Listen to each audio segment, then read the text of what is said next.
ပရိသတ်အားလုံးမင်္ဂလာပါခင်ဗျာအခုတင်ဆက်မယ့်အကြောင်းအရာကမင်းသားကြီးဦးကျော်ဟင်းရဲ့ဘဝဇာတ်ကြောင်းဖြစ်ပါတယ်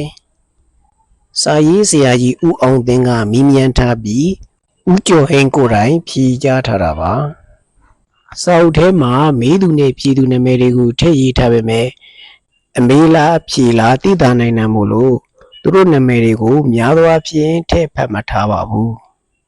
တချို့ရောထွေးနိုင်တဲ့နေရာတွေမှာပဲမေးသူနဲ့ဖြေသူနာမည်ကိုထည့်ပြောထားတယ်လို့အသိပေးပါရစေအစီအစဉ်စလိုက်ရအောင်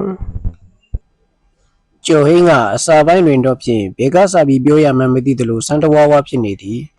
ကျွန်တော်ကမေးမြင်းရင်ကြတော့မှတွတ်တွတ်လဲလဲဖြစ်လာသည်ဒီလိုပါဆရာကျွန်တော်ရုပ်ရှင်ကားတွေဗီဒီယိုကားတွေအများကြီးရိုက်ခဲ့ပြီးပါပြီ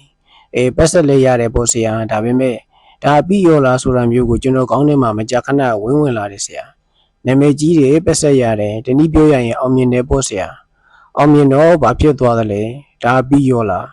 းကျွန်တော်ကအမှုပညာပိုင်းဆိုင်ရာပညာကိုအတော်လေးနားလည်လာပြီဆရာကျွန်တော်ပညာနဲ့ရုပ်ရှင်ကားတွေဗီဒီယိုကားတွေကိုရိုက်ပြီးစားနေတဲ့ရိုက်စားလုပ်နေတာကိုပဲ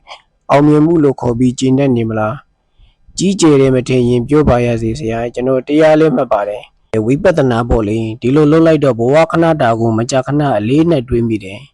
်ဒါတွေကိုထားလိုက်ပါတော့ဆရာရဲ့ကျွန်တော်ငယ်စဉ်ကအတော်လေးကိုချွတ်ချွတ်တဲတဲနေခဲ့ရပါတယ်ဆရာပျက်စီးလဲပျက်စီးခဲ့တယ်ဆိုပါတော့ဒီတော့ကျွန်တော်လူငယ်တွေရဲ့အတွက်တစ်ခုခုလုပ်ချင်တယ်ကျွန်တော်တက်တဲ့ပညာနဲ့တစ်ခုခုလုပ်ပေးလိုက်ချင်တယ်ဆိုပါတော့ဆရာရဲ့ပီတိကိုစာအားဖြစ်သည်ဆိုပြီးရိုက်ချင်တယ်လူငယ်တွေရဲ့ဘဝကိုဆရာဘဝနဲ့ရောမွေပြီးလူငယ်တွေအတွက်စဉ်းစားစရာတွေးစရာတွေကိုလူငယ်တွေစီကိုတင်ပြခြင်းတယ်အဲ့ဒါကြောင့်ဆရာစီကိုလာခဲ့တာပါပဲအေးပါဒီလိုဆိုတော့မင်းရည်ရွယ်ချက်ကိုငါနားလည်နိုင်ပါပြီမင်းကဆရာတယောက်ရဲ့ဘဝကိုရိုက်မယ်လို့တော့လေအဲ့ဒီဆရာရဲ့ဘဝထဲမှာကျောင်းသားလူငယ်တွေကရောဝင်ပြီးပါလာမယ်အဲ့ဒီမှာလူငယ်တွေရဲ့ဘဝမျိုးစုံဖြစ်ရမျိုးစုံဆင်ခြင်စရာမှတ်သားစရာတွေကိုအယုံနဲ့ပြသွားမယ်ဒီသဘောပဲမဟုတ်လားဟုတ်ပါတယ်ဆရာငါလည်းပဲလူငယ်တွေနဲ့ပတ်သက်ပြီးတက်နိုင်တဲ့များဟောပြောတယ်ရေးလဲရေးနေတာပါပဲဟုတ်ပါတယ်ဆရာကျွန်တော်လည်းဆရာဟောပြောပွဲအခွေချို့ကိုနားထောင်မှုပါတယ်စာတွေကိုလည်းအတန်အသင့်ဖတ်ဖူးပါတယ်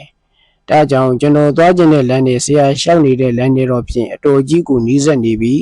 နီးစပ်တဲ့လူကိုမဟုတ်တော့ပါဘူးဆရာရွေချက်မှာတစ်ထက်ထဲလောက်ကိုကြာနေပြီလို့ယူဆတာကြောင့်ဆရာစီကိုလာခဲ့တာပါပဲအေးပါငါဘက်ကကူညီဖို့အသင့်ပါပဲ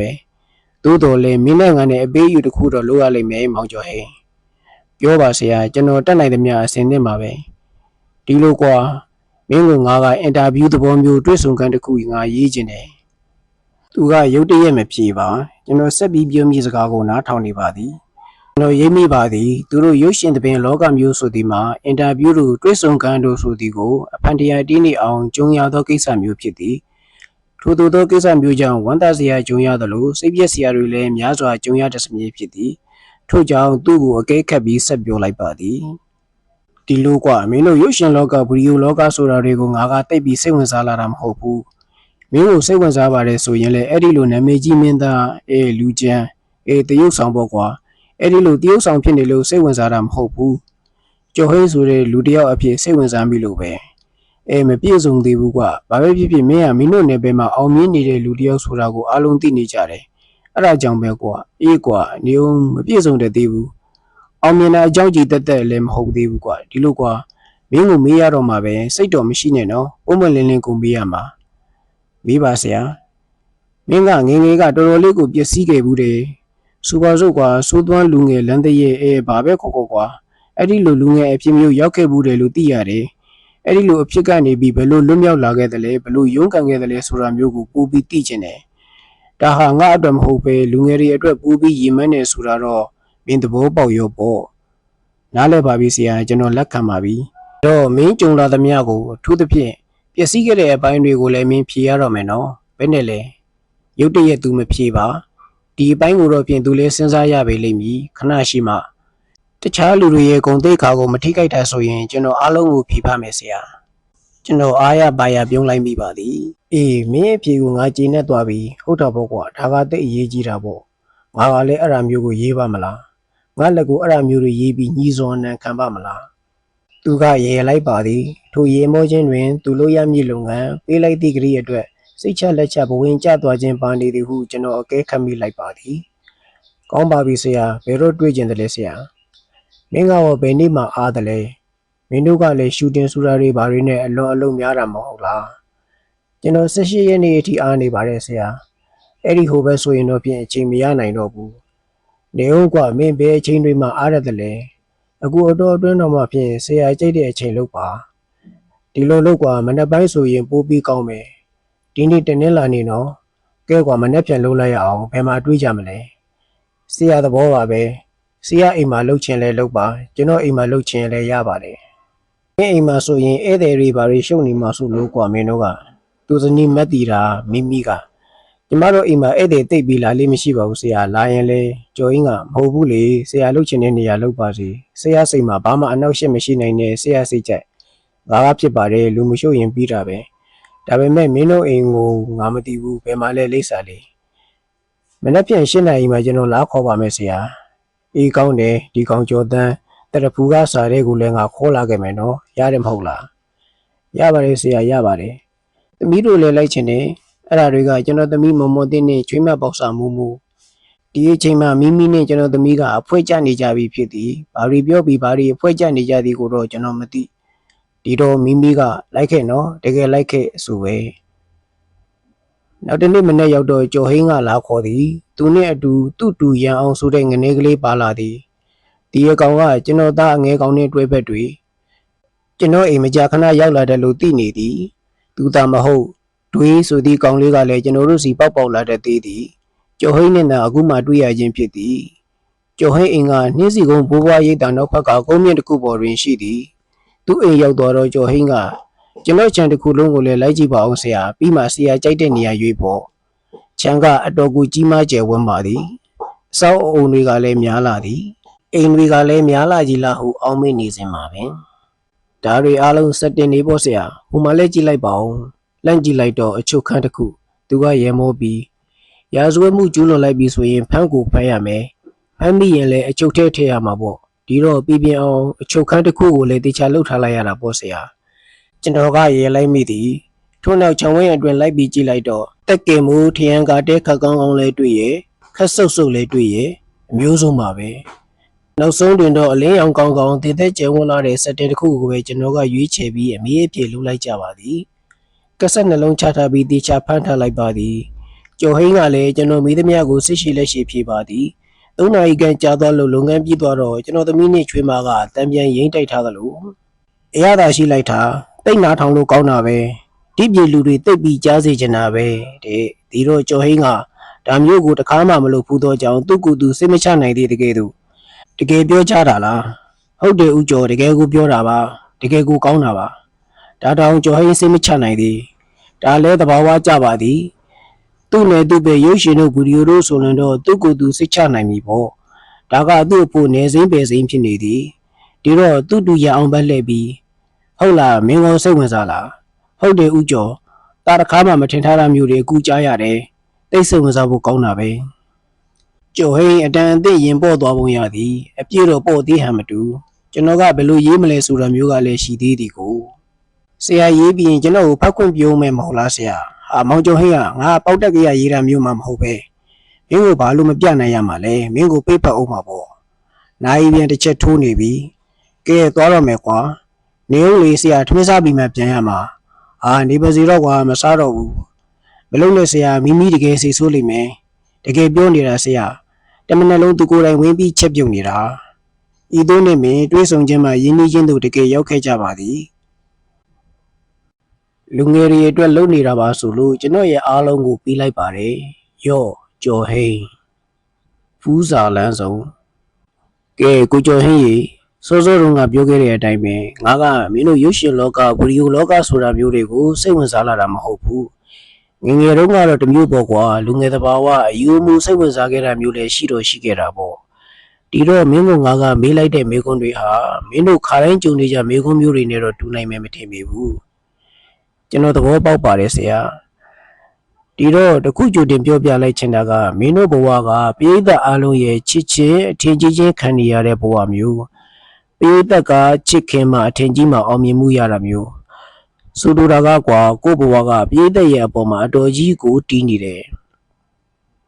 ဒါကတော့ဆရာအနုပညာတဲ့တိုင်းမှာဒီသဘောမျိုးအနေနဲ့များတော့တူးနေကြလိမ့်မယ်ထင်ပါတယ်ဥပမာဝိထုဆရာကြပြားဆရာတွေဆိုရင်လေဟုတ်ပါတယ်မင်းပြောတဲ့စကားထဲမှာနည်းနဲ့အများဆိုတဲ့စကားလေးပါလာတယ်နော်အဲ့ဒီစကားလေးကဒီနေရာမျိုးမှာတကယ်ကိုလိုအပ်တဲ့စကားပဲဝိထုဆရာတို့ကြပြားဆရာတို့နဲ့မင်းတို့ရုပ်ရှင်သဘင်ပညာသည်တို့ရဲ့ဘဝမှာအလွန်ကြီးမားတဲ့ခြားနားမှုကြီးတစ်ခုရှိတယ်အဲ့ဒါကမင်းတို့ရုပ်ရှင်သဘင်ဆိုတာမျိုးကဖန်တီးတဲ့အခါမှာလည်းတယောက်တည်းဖန်တီးလို့မရဘူးပရိသတ်ကလည်းတယောက်တည်းခံစားလို့မရဘူးခံစားကြည့်ရှုကြတဲ့အခါမှာလည်းဇက်ခုံတို့စက်ကရိယာတို့ဆိုတာမျိုးတွေလိုနေသေးတာပဲဒီအတိုင်းအသာထိုင်ပြီးခံစားနေလို့မရဘူးဝိထုကဗျာဆိုတာမျိုးတွေကြတော့ဖန်တီးသူကလည်းတယောက်တည်းထိုင်ပြီးရေးဖွဲ့ဖန်တီးနေတာပဲဖတ်တဲ့သူကလည်းတယောက်တည်းထိုင်ဖတ်နေတာပဲစာအုပ်စာရွက်ကလွဲလို့ဘာမှမလိုအပ်ဘူး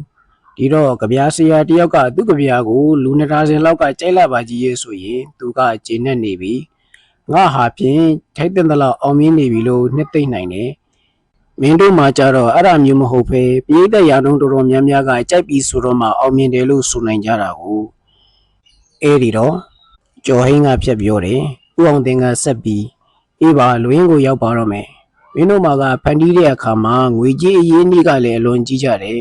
ကြပြားဆရာဝိထုဆရာစာအုပ်တအုပ်ဆိုတာမျိုးမဟုတ်ဘူးဒီတော့ပြိတ္တကိုသိပ်ပြီးလေးထားကြရတယ်ဒါကသဘာဝကြီးပဲမင်းတယောက်တည်းအတွက်မဟုတ်ဘူးပေါ့မှန်ပါတယ်ဆရာဒီတော့ငါမေးလိုက်တဲ့မေးခွန်းတွေမှာမင်းရဲ့ငယ်ဘဝအကြောင်းအရာတွေမင်းပြုလုပ်ခဲ့မှုတဲ့အပြစ်အနာအစာတွေကိုလူသိရှင်ကြားထုတ်ဖော်ပြောဖို့လိုအပ်ကောင်းလိုအပ်လာမှာဆိုတော့မင်းကိုအားနာစွာနဲ့မေးရတာဖြစ်တယ်လို့ငါကပြောလိုက်ချင်တာပါမေးပါဆရာကျွန်တော်စောစောကပြောခဲ့သလိုတပားသူတဦးတယောက်ရဲ့ဂုဏ်သိက္ခာကိုထိပါသွားတာမျိုးမဟုတ်ရင်ကျွန်တော်ဖြေလိုက်ဖို့အသင့်ပါပဲဒီလိုကတိပေးလိုက်ရတာကလည်းဆရာရည်ရွယ်ချက်ကိုသိနေတာကြောင့်ဖြစ်ပါတယ်ဆရာလုပ်နေတာကမျိုးဆက်တဲ့လူငယ်တွေအတွက်မဟုတ်လားဒီတော့ကျွန်တော်လည်းဝေစုတစ်ခုအဖြစ်ပါဝင်ဆောင်ရွက်တင်ပါတယ်အေးအဲ့ဒီလိုဆူလိုက်တော့ငါ့အဖို့မှလည်းပိုးပြီးအားတက်ရပြန်တာပေါ့ကွာကဲမေးခွန်းကိုစလိုက်ရအောင်စပါဆရာမေးပါဒီလိုကွာမင်းကငယ်ငယ်ကအတော်လေးကိုတီးပြီးပျက်စီးခဲ့ဘူးတယ်အရက်တောက်တယ်စေးကြောက်ရှူတယ်ဘိန်းပြူဆွဲတယ်ဆိုတာမျိုးဘိန်းပြူကိစ္စကကျွန်တော်တို့စိုးစင်ကာလကမပေါ်သေးဘူးငငယ်တုန်းကစေးကြောက်ပဲဘိန်းပြူမဟုတ်သေးဘူးဆရာ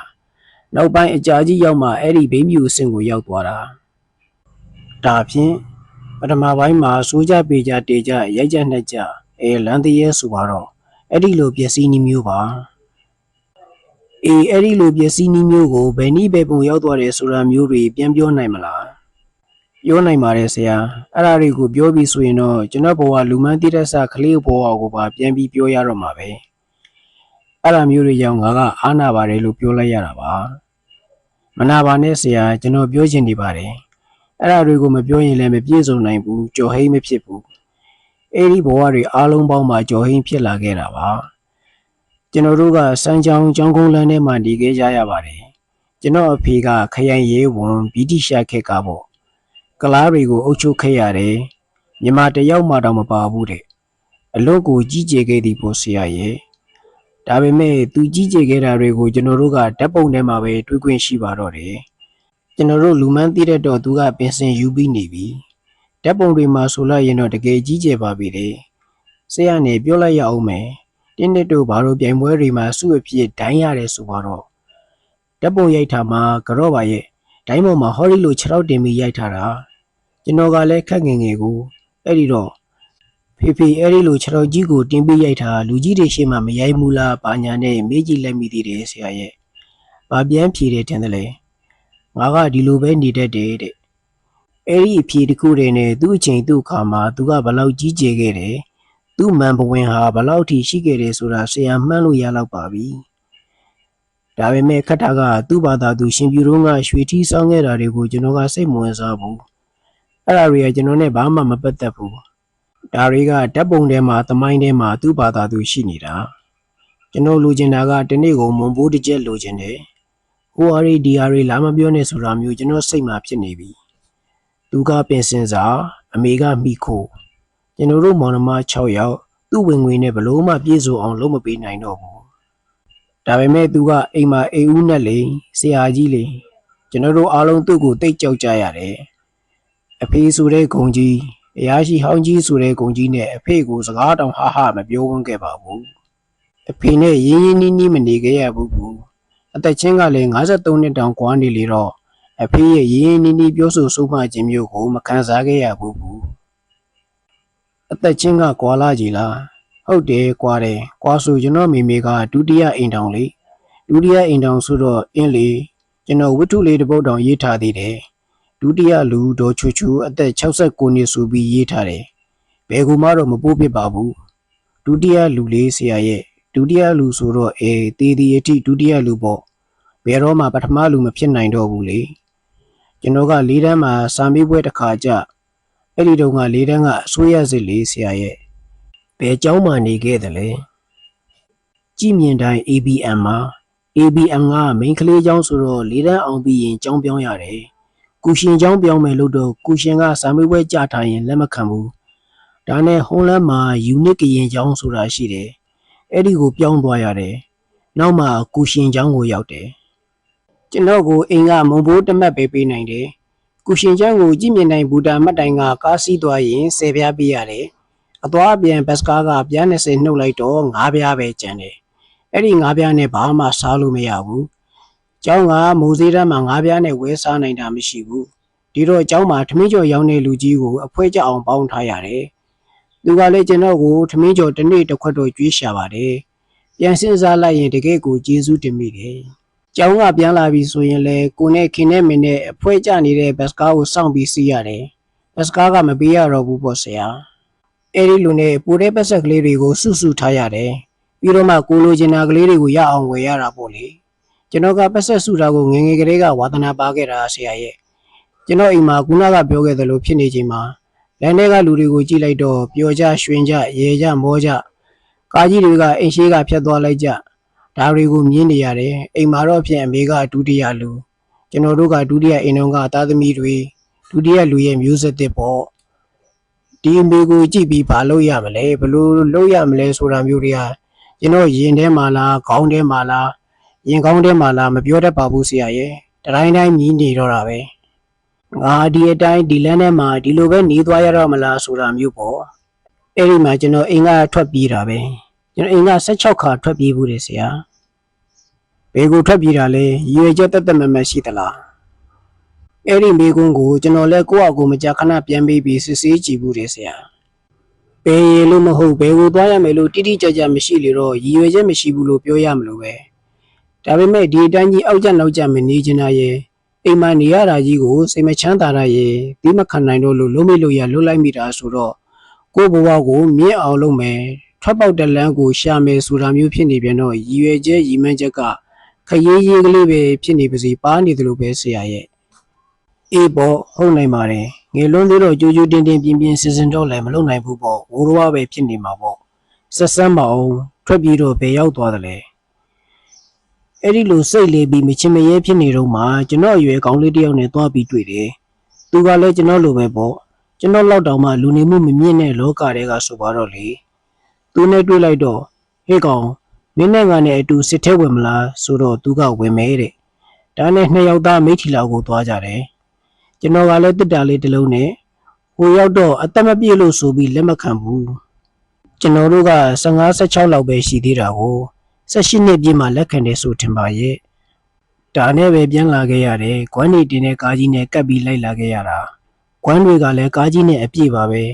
လူ4-5ယောက်လောက်4-5ယောက်လောက်မဟုတ်ပါဘူးလေ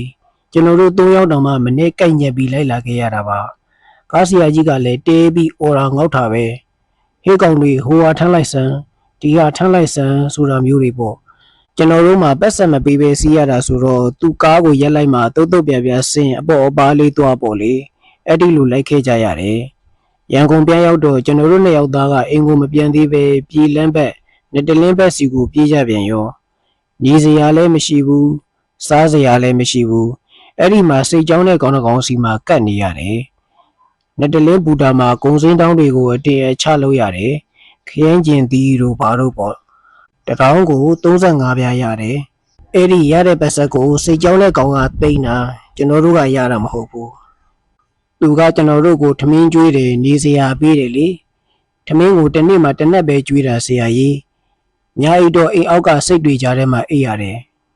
သူကတော့ဘလို့အိတ်တယ်လဲသူကအိမ်ပေါ်မှာအိတ်တာပေါ့ဆရာကြီးလေသူကမင်းတို့ကိုထမင်းတစ်နက်ပဲကျွေးတယ်ဆိုတော့အဲ့ဒီတစ်နက်ကကိုဟင်းကောင်းကျွေးမွန်လေးတွေဘာတွေပါရလာ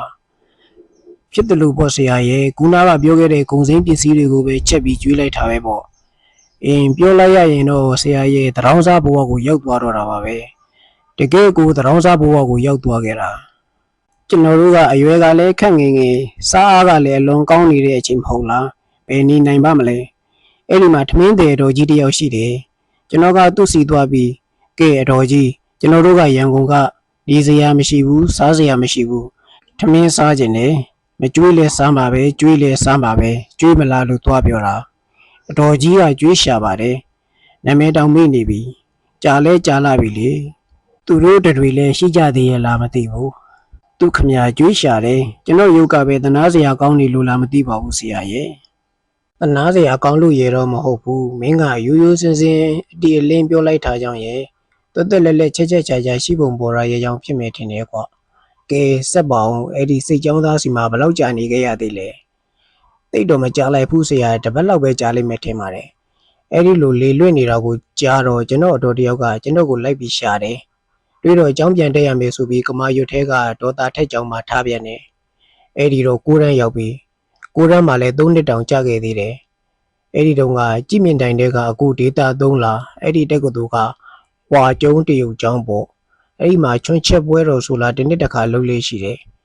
အဲ့ဒီမှာကျွန်တော်တို့ကအဖွဲစုပြီးကားတွေကိုစောင့်ပေးတယ်ကားတစ်စီးဘလောက်ပေါ့လေကိုမွန်ဘိုးကိုရှာကြရတာကျွန်တော်တို့လိုပဲအခြားဖွဲကလာပြီးကားလူဆောင်ကြရင်ကျွန်တော်တို့နဲ့သူတို့စော်ကြပြီပေါ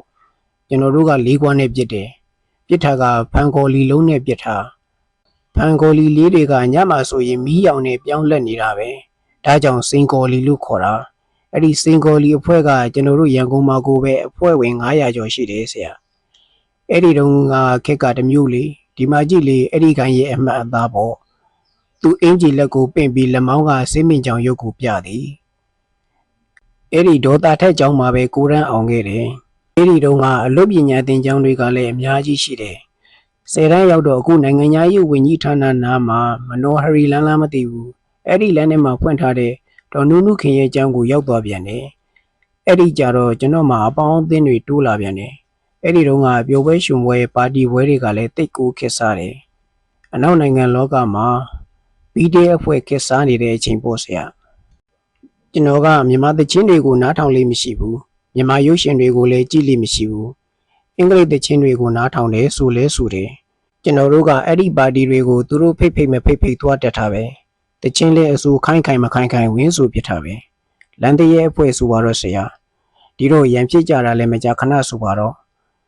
တခါမှာတော့ပြင်ရန်ဖြစ်ကြတာမှာကျွန်တော်လူတယောက်ကိုဓာတ်နဲ့ခုတ်လိုက်တာဒီလိုညာဘက်လက်ကိုရှက်ပြီးခုတ်လိုက်မိတာလက်တန်းတောင်ပြတ်ထွက်သွားတယ်အဲ့ဒီနောက်တော့ကျွန်တော်တို့တငယ်ချင်းကိုရောက်10တန်းကိုမပြေကြတော့ပဲစစ်ထဲဝင်မယ်ကွာဆိုပြီးရေတက်ထဲဝင်ကြတယ်တနည်းကြော်လောက်ကြာခဲ့တယ်နောက်တော့ဘလို့လုပ်ပြီးထွက်လာခဲ့ရတယ်လေဒီလူဆရာကျွန်တော်ကပသိမ်မှာတင်နှန်းတက်ကြရတယ်အဲ့ဒီအချိန်မှာအနားတွင်ထိုင်နေသောသူ့တူမောင်ရအောင်ကိုမေးထိုးပြရင်သူ့အကူတွေးကိုမွေးတဲ့အချိန်ပေါ့သူတို့မိဘတွေကစစ်ဖို့တွေသူ့အတော်ကြီးဆိုရင်လည်းစစ်တပ်ထဲမှာဒုဖို့မူကြီးဆရာဝန်မာကြီးပေါ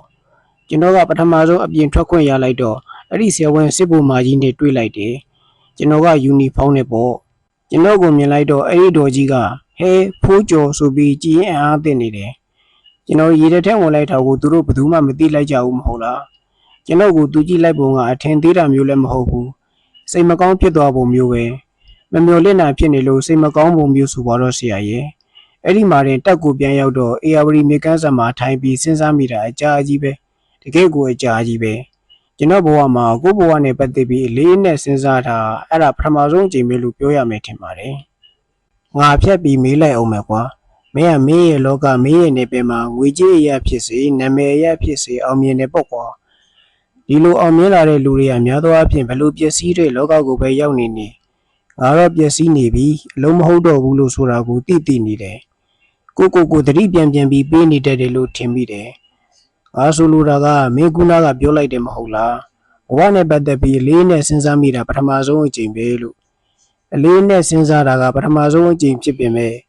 ကိုလန်းချောင်းတိတ်နေပြီဆိုရင်ကိုစောင်းနှက်များကတတိပေးနေနီးမျိုးပေါ့ကွာငါမဟုတ်တော့ဘူးဆိုတာမျိုးပြန်တတိယနေတတ်တယ်လို့ထင်မိတယ်အဲ့ဒီလိုတတိယနေနီးမျိုးကိုရှိသလားရှိတယ်တတိယရတယ်ရောက်လေရမှာတတိယနေမိတယ်ဆရာကစကားဆလိုက်တော့ကျွန်တော်ကလည်းပြက်ပြီးပြောလိုက်ရအောင်မယ်ရေတဲ့ထဲကထွက်လာခဲ့ရပုံကိုပြီးမှဆက်ကြတာပေါ့ကျွန်တော်ကအတော်ကြီးကိုပြည့်စည်ခဲ့တာဆရာရဲ့ပြန်ပြီးပြောရမှာတောင်စိတ်ပြက်ဆရာပဲရှက်မယ်ဆိုလဲရှက်ဆရာပေါ့လေသို့တော်လဲဆရာကိုကျွန်တော်ဂရိခံခဲ့တဲ့အတိုင်းပြန်ပြီးပြောလိုက်ရအောင်မယ်ဘလောက်အထိနှင်းကြတဲ့ပတ်ဝန်းကျင်ကိုရောက်သွားလိုက်သေးတယ်လဲဆိုရင်ဆရာဟောပြောပွဲအခွေထဲမှာပါတဲ့အတိုင်းကျွန်တော်တင်ချိုင်းဝင်းကျင်နဲ့တီအောင်ရောက်သွားခဲ့တာ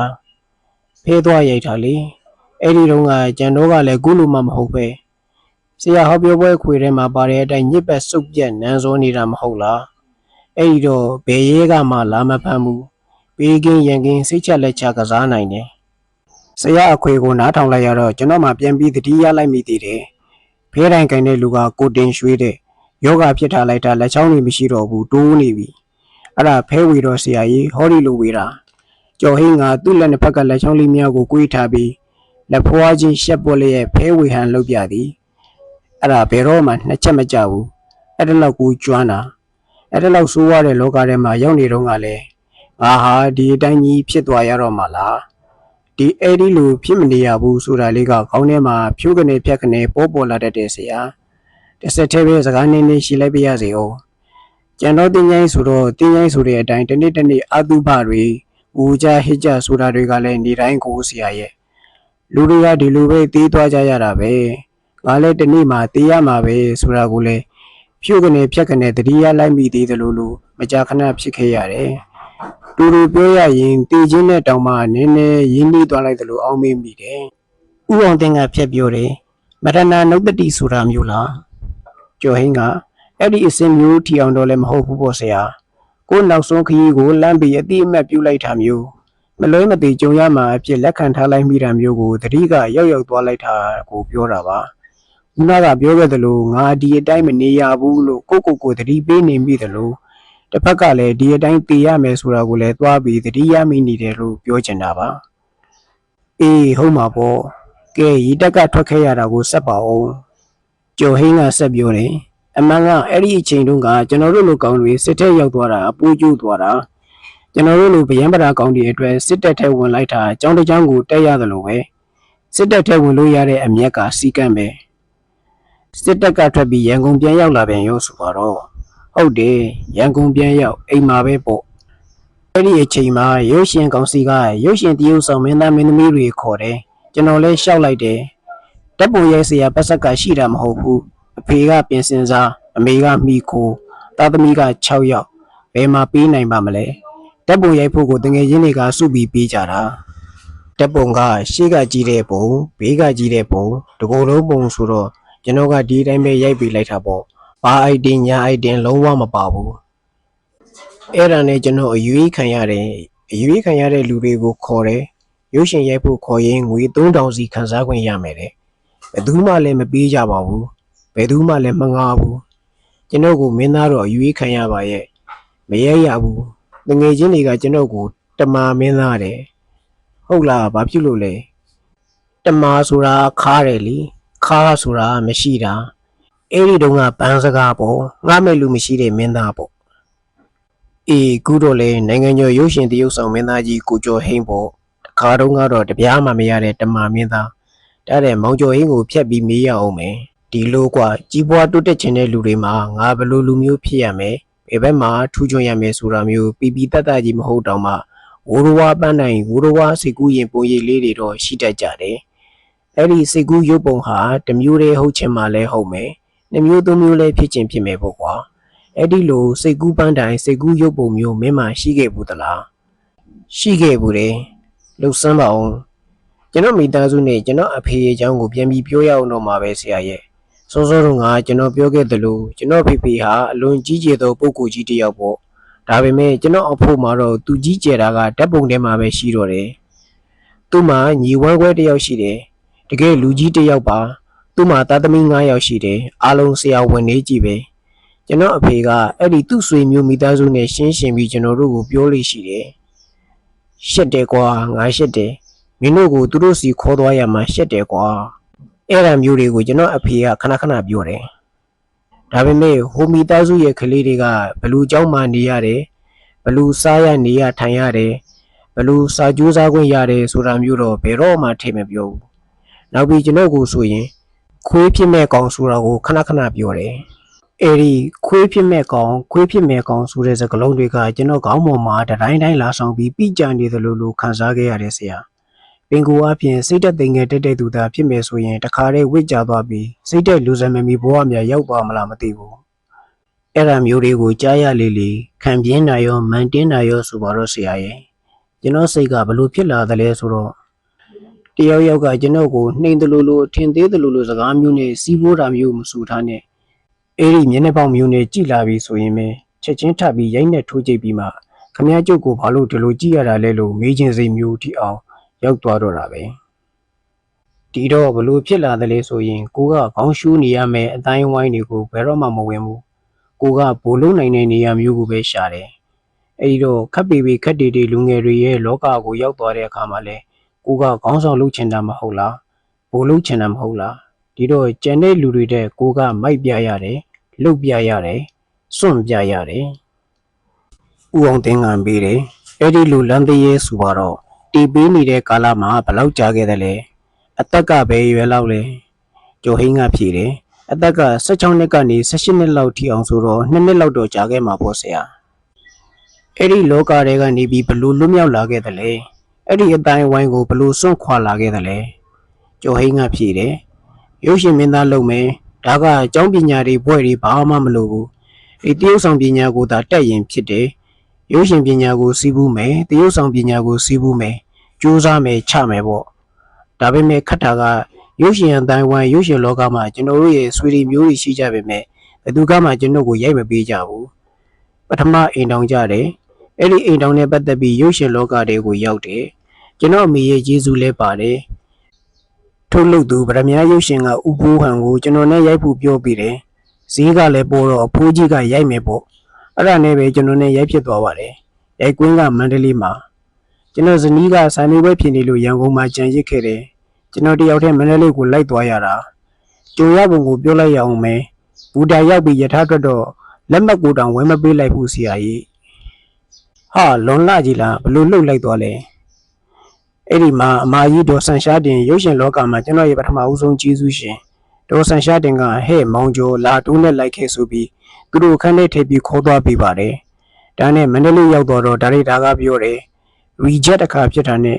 မှားလို့ပြန်ရတာနဲ့ကိုယ်စီရိတ်နဲ့ကိုရန်ကုန်ပြန်ပြီးတော့တယ်ကျွန်တော်စိတ်ထဲမှာဒိုင်းကနေကိုဖြစ်သွားတာပဲကျွန်တော်ကစိန်ခေါ်ရင်တိမ်ပေါ်ထိလိုက်စော်တဲ့ကောင်ဆိုတော့ချမယ်လို့ပြန်ပြောလိုက်တယ်ဇလန်းအရာကျွန်တော်ကဆရာဝန်ဒေါ်ဆန်ရှားတင်ကကျွန်တော်အမေကျွန်တော်တွားပြီးချင်းမိတဲ့မိန်းကလေးဇက်လိုက်မင်းသမီးကမြင်းလဲသမားရဲ့သမီးအဲ့ဒီမှာတင်အမေဒေါ်ဆန်ရှားတင်ကတားဖြစ်သူကျွန်တော်ကိုနဲ့မတန်တဲ့အောက်တန်းစားမိန်းကလေးကိုဒီလိုမှန်းရမလားဆိုပြီးစူပူချိန်မောင်းတာကိုကျွန်တော်ကပြန်ပြီးဂုံလောကပကာသနာလောကကိုဒေါ်ပွားပွားနဲ့ပြန်ပြီးပြောရတဲ့အခါကျွန်တော်ကိုယ်တိုင်ကလည်းတကယ်ဘဝမှာတစ်ဖက်ဆွေမျိုးအတိုင်းဝိုင်းကမတူမတန်ဆိုတာမျိုးပြောခံနေရတဲ့အချိန်ကိုဆရာရဲ့ဒါတွေကရင်ထဲမှာမွန်းကြက်နေအောင်ခံစားနေရတာဆိုတော့ဘာပြောကောင်းမလဲဆရာရဲ့သူတို့ရေးထားတဲ့ဇညွန်းထဲမှာပါတာရောမပါတာတွေရောအကုန်လုံးရင်ထဲမှာရှိနေသမျှသွန်းပြီးပြောချလိုက်တာရိုက်တာကဟိုးလို့အော်ယူရတော့တာပဲ reject ကိုထီသေးလားကြင်ဖန်ဆရာရဲ့ဒါရိုက်တာကတားယူရပါတယ်ဆိုနေမှာ reject ထိရင်ပြန်ရမယ်လေဆရာရဲ့ကျွန်တော်မှကြည်တောက်မှရှိတယ်ထိအောင်မပြည့်နိုင်ရင်ခံရပြီပေါ့ကျွန်တော်ကိုယ်တိုင်ခန်းနေရတာကလည်းမိမတယောက်ယူလိုက်မိပါတယ်။တရောင်းစားနဲ့ညသွားတဲ့အတိုင်းထင်သေးတဲ့မျိုးလုံးတွေနဲ့ဝိုင်းပြီးကြည့်တာကိုခန်းလာခဲ့ရတာ။ဒီတော့ကျွန်တော်ရင်းထဲမှာအောင့်ထားရတာတွေကိုအကုန်လုံးတုံးပြီးပြောချပြလိုက်တာ။သူတို့တင်ထားတာတွေရောကျွန်တော်ပြောချင်နေတာတွေရောအကုန်လုံးစွတ်ပြီးတီးထည့်လိုက်တာစကားတွေရှည်လွန်းသွားလို့ဒါရိုက်တာကတားယူရတာပေါ့။ဘေးကကြည့်နေကြတဲ့လူတွေကတောင်မှဟာဒီကောင်လေးတွေ့လာကြည်လားပေါ့။ဘောင်ပမာဥပကွန်းလို့အမကြီးဘေဘီနွဲတို့ကလည်းပါလာသေးတာကိုသူတို့ကလည်းအပေးကြရှာပါတယ်မောင်ပမာဥပကွန်းတွေကတော့ကျွန်တော်အရင်ကတည်းကတည်နေခဲ့ကြတယ် သူနဲ့တည်တာကရုပ်ရှင်လောကနဲ့ပတ်သက်လို့လားမဟုတ်ဘူးဆရာရဲ့သူသားဒေါက်ကလတ်နဲ့ကျွန်တော်တွေကတငယ်ချင်းအောင်ပမာဥပကွန်ကအလေးမကလတ်တစ်ခုဖွင့်ထားတယ်ကျွန်တော်ကအဲ့ဒီမှာသွားပြီးလေးမာတယ်ကလတ်ကဝင်ကြီးလာစဉ်ကြီးပြရတယ်ကျွန်တော်ကပေးမှမပေးနိုင်ပဲနဲ့ဒီတော့သူ့မော်တော်ကားစကူတာကြီးကိုရေးဆေးစီပေးရတယ်ပြောရင်ဟက်ပက်ပက်ရေးသည်စင်စစ်အဲ့ဒီစိတ်တက်ကကောင်းတယ်ကွာဘယ်ဟာကိုမှအချောင်မလို့ခြင်းဘူးတန်ရတန်ကြီးကိုပေးမယ်ဆိုတာမျိုးပေါ့အဲ့ဒါလဲမာနမှာအကြောင်းခန္ဓာပဲမဟုတ်လားကဲဆက်လိုက်ကြအောင်စို့အဲ့ဒီမှာရင်မင်းရုပ်ရှင်မင်းသားဖြစ်လာရောဆိုပါတော့မင်းသားဆိုတာကြီးအဲ့လိုခေါ်တာကြီးကိုကျွန်တော်သိမကြိုက်ဘူးဆရာထားပါတော့ဆရာရုပ်ရှင်မင်းသားဖြစ်လာတော့မှန်ပါတယ်ဒါပေမဲ့ပြစ်ထွန်းလာပြီးရဲ့လို့တော့မဆိုနိုင်သေးဘူးအဲ့ဒီနောက်3ကားလောက်ရိုက်ပြီးလို့နုနုငငယ်ကိုရိုက်လိုက်တော့မှကြော်ဟိန်းဆိုတာဖြစ်လာတာအဲ့ဒါဖြစ်လာပုံကိုပြောစမ်းမအောင်အဲ့ဒီကောင်ကိုရိုက်ခဲ့တဲ့ဒါရိုက်တာကတင်းအောင်မြင်ဦးသူနဲ့အဲ့ဒီတကားပဲရိုက်ခဲ့ဘူးပါတယ်ခုတော့သူလည်းမရှိတော့ဘူးသူကတချင်းဆိုတာတွေဘာတဲ့ကမ်းမျိုးရိုက်ချင်တယ်ဒါမျိုးတွေနဲ့ပတ်သက်ပြီးကျွန်တော်ကအတွေ့အကြုံရှိခဲ့တယ်ကျွန်တော်တို့ကတောက်ကြံဒီ assembly မှာတချင်းတက်ပြီးဆိုနေကြကျွန်တော်နဲ့တွဲဘက်တငယ်ချင်းတွေကအဆူတော်ခင်ဝမ်မြစည်းမလိုင်းကရဲလွင်တို့ဟာကျွန်တော်နဲ့တွဲဘက်တွေပဲကျွန်တော်တို့ကပါတီတွေဘာတွေဆိုရင်လေကိုဖိတ်မဖိတ်သွားဆိုပြကြတာ assembly မှာတော့ဖြစ်အမြဲဆိုကြတာပဲ assembly ကဘယ်မှာလောက်တာလဲကုရှင်ကျောင်းမှာလောက်တာကျွန်တော်တို့ကတချင်းကိုတိတ်ဝါဒနာပါတယ်မြန်မာတချင်းမဟုတ်ဘူးအဲ့ဒီတုန်းကအနောက်နိုင်ငံမှာခေတ်စားနေတဲ့ဘီတဲတို့ဘာတို့ကဆိုတဲ့ဘိုးတချင်းတွေပေါ့အဲ့ဒါတွေကိုပဲဆိုတယ်အပြင်လောကမှာကျွန်တော်လုပ်နေတဲ့ဖြစ်ရတဲ့ဇယိုက်ကိုခြေကမ်းထားပြီးအဲ့ဒီဇလံကိုဖန်တီးလိုက်ကြတာပဲဇလံဇက်ကွက်တွေကိုလည်းတိုင်မင်းပြီးလုပ်ကြတာဒါရိုက်တာနဲ့တိုင်မင်းပြီးလုပ်တာဟာအဲ့ဒီမှာပထမဆုံးပဲကျွန်တော်ကလည်းအဲ့ဒီပဝင်းချင်းမျိုးမှာကျင်လဲလာခဲ့ဘူးတာဖြစ်လေတော့ကျွန်တော်ဇယိုက်နဲ့အဲ့ဒီဇက်ထုတ်ကွတ်ဆိုအဝင်ခွင်ကြဖြစ်သွားတာပေါ့ကျွန်တော်ကပကြီးเจ้าကိုလည်းတက်ခဲ့ဘူးတာကိုဆရာကြီးဦးမြတ်ကျော်တို့လက်ထက်ပေါ်ဆရာဦးပါလုံးလေးဆိုရင်ကျွန်တော်ဆရာအဲ့ဒီတုန်းကပကြီးဆရာတော်တော်များများနဲ့ခင်ဘူးတယ်ထူးဆန်းတဲ့အတွေ့တွေတွေ့ရတာဝါသနာပါတယ်ဟိုစောကဆရာကိုစကားချန်ခဲ့တဲ့အပိုင်းကအခုမှရောက်လာတာဝီစီရဲ့ကိုညင်းနဲ့တွေ့ကြည့်မယ်ကဲချကွာစီးကြောက်အရက်ကိုတော့အရသာကြီးကိုရောမူးပုံကြီးကိုပါကျွန်တော်ကမကြိုက်ဘူးနောက်တော့ဘိန်းပြူနမဖူးချတယ်တောက်လျှောက်ဘိန်းပြူပဲဟိုခန့်ငယ်16 18တုန်းကပျက်စီးခဲ့တဲ့နီးကတစ်မျိုးဥအောင်တင်းကမေးတယ်ပတ်စံရှိမှချမ်းသာမှပြက်လို့ရတာမျိုးပေါ့လေငွေကြီးအတော်များများသုံးပြီးပျက်စီးခဲ့သလားဆိုလိုတာကငွေကိုတော်တော်ဖြုံးပစ်ခဲ့သလားကျော်ဟိန်းကဟာပတ်ဆက်ရလာပြီဆိုရင်သုံးပုံပုံလိုက်တာပဲတပုံကိုကိုအောင်ရှူးပစ်လိုက်တာကျွန်တော်ကစိတ်လိတ်ထဲထည့်ပြီးရှူတာဒီလိုစေးထိုးတာတွေဘာတွေဝါသနာမပါဘူးဒီတော့သုံးပုံတပုံကိုရောအခုလည်းငင်းစားဖို့ဝါဖို့ပေါ့ကျန်တဲ့တပုံကိုတော့စုတယ်ကျွန်တော်ကပတ်ဆက်စုတာလဲဝါသနာပါတယ်စင်းရဲမှာကိုတိတ်ကြောက်တာဘိန်းပြူဘလို့လှုပ်ပြီးပြတ်သွားတာလဲကျွန်တော်ကဘသူ့ကိုမှကြောက်မနေခြင်းဘူးဘသူ့အချုပ်ကင်ကိုမှမခံခြင်းဘူးဘသူ့လွှမ်းမိုးကိုမှမခံခြင်းဘူးဘသူ့အနိုင်ကိုမှမခံခြင်းတဲ့ကောင်ဟာဒါကြီးရဲ့အနိုင်ကိုခန်းနေရပြီဆိုတာမျိုးတွေးလိုက်ပြီးတော့လန့်လာတယ်ဆရာငါတော့သွားပြီပေါ့ဒီတိုင်းကြီးခန်းနေရတော့မလားပေါ့ဖြက်မှဖြစ်မယ်ဒီအတွေ့ဟာစေတမအားလုံးဖြစ်ဖူးတဲ့အတွေ့ပဲဒါပေမဲ့လက်တွေ့မှာဘသူမှအကောင့်ထဲမဖော်နိုင်ဘူးဖြက်ချင်တဲ့အချိန်မှာအားလုံးလိုဆွဲနေကြပြီကျွန်တော်လည်းဖြက်ချင်စိတ်ပေါ်တဲ့အချိန်မှာရေးလဲကိုဆွဲနေပြီဒါကြီးကိုဘလို့ဖြက်မလဲစဉ်းစားတော့အပြေးတစ်ခုထွက်လာတယ်ဘိန်းပြူဆိုတာကြီးကငါ့ကိုလွှမ်းမိုးနေပါကလားဒီကောင်ကြီးကငါ့ကိုချုပ်ကင်နေပါကလားဆိုတာကြီးကိုမကြိုက်နိုင်အောင်ဖြစ်လာခဲ့ရတယ်အဲ့ဒီအချိန်မှာပဲဒါရိုက်တာတယောက်ကလည်းကျွန်တော်ကိုလွှမ်းမိုးချုပ်ကင်မှုကြိုးစားလာတာကိုသတိထားမိလာတယ်ရှေ့ပိုင်းမှာကျွန်တော်ပြောခဲ့သလိုကျွန်တော်ကဘသူလွှမ်းမိုးမှုချုပ်ကင်မှုကိုမှမခံချင်ဘူးနောက်ပြီးကျွန်တော်ကရှက်တက်တယ်ဆရာရှက်တက်တယ်ဆိုတာကတခြားဟာမျိုးတွေမဟုတ်ပါဘူးကျွန်တော်စိတ်ထဲမှာအထင်ကြီးနေတဲ့သူတယောက်ကကျွန်တော်ကိုဒီကောင်အလကားကောင်းပဲလို့အထင်သေးသွားမှမျိုးကိုရှက်တက်တယ်အဲ့ဒီအချိန်မှာဒါရိုက်တာဆရာဦးဝင်းဖေနဲ့လူသွားလန်းကလေးဆိုတဲ့ကားကိုရိုက်နေတဲ့အချိန်ပေါ့ကျွန်တော်ကဦးဝင်းဖေကိုအထင်ကြီးတယ်သူကအမှုပညာကျောင်းဦးကြီးပကြီးလဲတက်တယ်စာလဲရေးတယ်အမှုပညာကိုလည်းတက်တယ်ကျွန်တော်ကယူဆတယ် သူကကျွန်တော်ကိုဘိန်းပြူဆွဲနေသူရဲ့လို့သိသွားမှာကိုကြောက်နေတယ်အဲ့ဒီမှာတင်မယ်ကဲကွာဖြတ်တယ်ကွာဆိုပြီးဖြတ်ချလိုက်ပြီးရက်ကိုတောက်တော့တာပဲပြောလိုက်ရအောင်မယ်စောစောကပြောခဲ့တဲ့ကျွန်တော်ကိုချုပ်ကင်မှုကြိုးစားတဲ့ဒါရိုက်တာကိုရိုမြတ်ကအဲ့ဒီကြတော့မှကျွန်တော်ဟာဖြင့်အရက်တွေကိုစွတ်တောက်နေပြီးကြည့်လို့ကြပါအောင်ဘာညာနဲ့ကျွန်တော်အကိုတို့ညီမတို့ကိုသွားတိုင်တော့တာကိုဆရာရဲ့ဒီတော့ကျွန်တော်စိတ်ထဲမှာဟာဘိန်းမြူတော့ကတော့ဘာမှမပြောရက်တောက်တာကြမ်းမှပြောရသလားမယူသားဘူးပေါ့တကယ်ဆိုတော့ဘိန်းမြူလုံနေတာကိုသူသိတယ်ရိမ့်မိတယ်ခမရဗျာဒါကိုမလုပ်ပါနဲ့ဘာညာစသည်ဖြင့်ကျွန်တော်ကိုပြောစေခြင်းနဲ့သူကအဲ့ဒီတုန်းကဘာမှမပြောဘူးသူ့ကိုလည်းခမရဗျာဘိန်းမြူတော့ငယ်တွေကပြောပါလားခုမှပြောရသလားဆိုပြီးငိုးပြီးတော့ကိုပြောခဲ့မိပါသေးတယ်ဒီတော့ဘိန်းမြူကိုဖျက်ချင်လာခဲ့ရတာတွေကဘိန်းမြူရဲ့လွှမ်းမိုးနေမှုကြီးကိုကြောက်တယ်နောက်တစ်ချက်ကဘိန်းမြူကိုအကြောင်းပြုပြီးတယောက်ယောက်တစုံတစ်ခုခုကိုကြောက်နေရမှကြီးကိုကြောက်တယ်နောက်တစ်ချက်ကအလုပ်တစ်ခုပေါ်လာလိုက်ရင်ကျွန်တော်ကဘယ်တော့မှအစဲသင်းမဖြစ်ဘူးအလုပ်အတွက်လာခေါ်လိုက်ရင်ကျွန်တော်ကခဏကလေးဆိုပြီးဟိုဟာလုပ်တယ်လို့ဒီဟာယူတယ်လို့အိမ်သာဝင်လိုက်တယ်လို့နဲ့ဘိန်းမြူကိုချရတော့တာရှူတာလားဟုတ်တယ်စီးကရက်တဲ့ထည့်ပြီးရှူတာကျွန်တော်ကထိုးတာတွေဘာတွေကိုဝါသနာမပါဘူးအတိုင်းရတာအကန့်အသတ်ရှိသေးလားဘယ်လောက်များများလုပ်ခဲ့သလဲဟာဆရာနဲ့ဗာပြောကောင်းမလဲသုံးလိုက်ရှူလိုက်တာမိုးမွန်ရောဆိုတာမျိုးပေါ့ပတ်ဆက်ကလည်းရနေပြီကိုဆရာရဲ့ဘယ်လောက်ရှူလိုက်သုံးလိုက်သလဲဆိုရင်ကျွန်တော်ဒီအိမ်ကြီးတွေကအခန်းတစ်ခန်းထဲမှာချတာအခန်းထဲကအိမ်မြုံတွေပါဘိန်းပြူဆွဲကုန်တာကျွန်တော်တို့ဖြတ်တော့အဲ့ဒီကောင်တွေအကုန်ပြုတ်ကြပြီးသေးကုန်ရောဒါနဲ့ဖြတ်လိုက်တော့နေဦးဆရာဖြတ်တယ်ဒါပေမဲ့မလွဲတာကိုပြောပြပါမယ်ဥပဒေနဲ့လည်းမလို့ကင်းတော့ဥပဒေလည်းကြောက်ရအကုန်ကြောက်နေရတာကြီးဖြတ်မယ်ကွာလို့ဆုံးဖြတ်ပြီးတာနဲ့ဘိန်းမြူတလေးကိုတီချဖြစ်အဝချပြီးတာနဲ့အထုတ်လိုက်ကြီးကိုအိမ်သားထဲသွန်းထည့်ပြီးရေဆွဲချပစ်လိုက်တယ်ပြီးတော့မှဘိန်းမြူစီးစိမ်ကလေးနဲ့မှိတ်နေတာပေါ့နှစ်နာရီလောက်ရှိတော့တဖြည်းဖြည်းပြေးသွားရောအာနိသင်ကုန်းသွားရောဒီတော့နောက်ထပ်ပြီးလှုပ်ချင်လာပြန်ပါရောကျွန်တော်ဘာလို့မိတယ်ထင်တယ်လဲအိမ်သားထဲပြန်သွားအိမ်သားကွက်ဘီးနှခမ်းတွေကိုလက်နဲ့ပုတ်သက်ရှားကြည့်မိသေးတယ်နည်းနည်းပါးပါးကပ်ပြီးကျန်းနေခဲ့ဦးမလားပေါ့ကျွံဖြစ်သွားပြီဆိုရင်အဲ့ဒီလူကိုကြောက်เสียကောင်းတယ်ဆရာကြီးကျွန်တော်မယုံမရှာကိုလုတ်ခဲ့မိတာနောက်မှဖြတ်ခနဲ့တတိယပြီးဟာငါဒါဘာလုပ်နေတာလဲယူနေသလားဆိုပြီးစိတ်ကိုပြက်သွားတာပဲတယောက်တည်းအိမ်သားထဲမှာရှက်လိုက်တာဆရာကြီး